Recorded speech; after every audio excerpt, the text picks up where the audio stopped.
A Whale of the Wild by Rosanne Parry. Vega, a young orca whale, lives with her pod in the Salish Sea when a double tragedy strikes her family, and Vega and her little bird, the Neb, are separated from everyone they love, and it's up to Vega to keep the Neb safe. The journey is full of peril and wonder, and they encounter a giant octopus, strange killer whales, and packs of hunting sharks as they travel into the deep ocean. Will Vega be able to protect her brother and find her way home? Illustrations by Lindsay Moore. For Monica, my matriarch in the making, and for all our future wayfinders and faithful followers. Chapter 1. Kinship.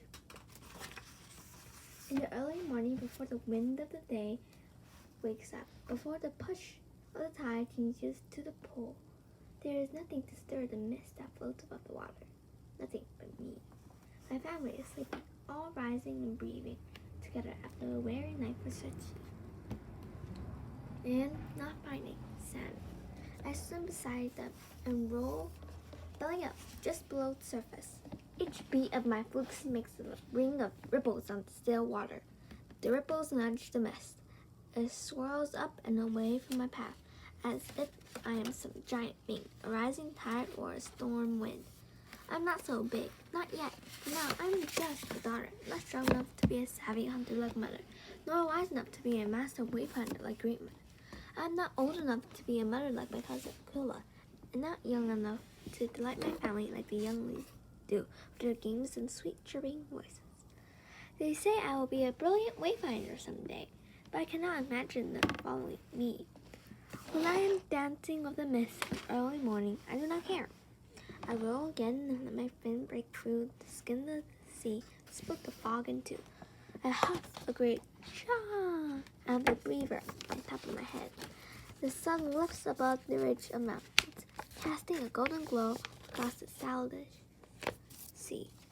I turn downward, starboard, gathering speed, and then lift my head skyward.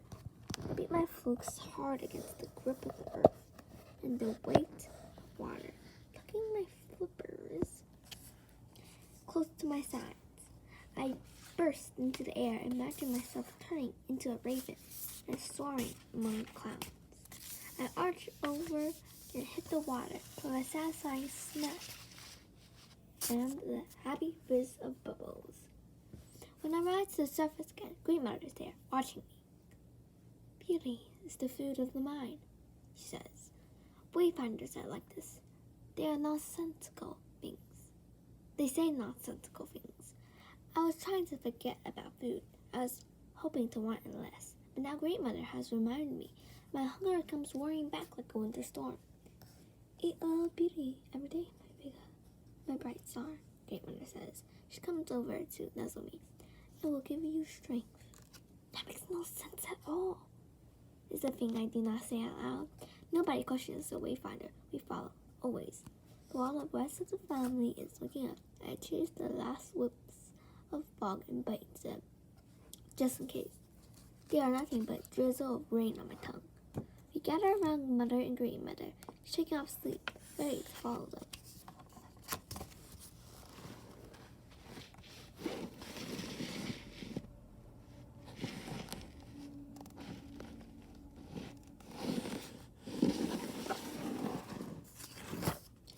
Our Chinooks will turn to us, Great Mother says firmly.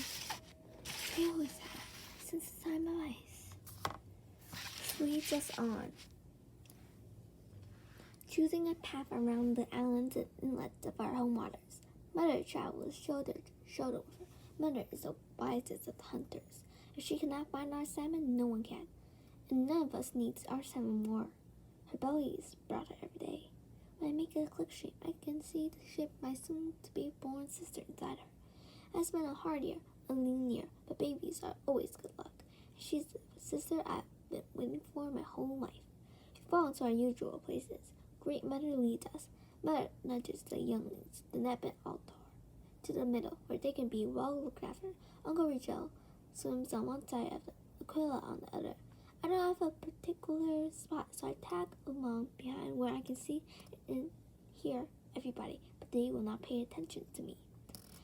We are a thing to the sea when we travel. One fin after another cuts through the water, rising like an ocean wave, fast and slick and strong. Sharks head for the shadows when we come around. Eels slide farther into their caves. Gulls scatter. Seals watch us from their resting spots with wide brown eyes.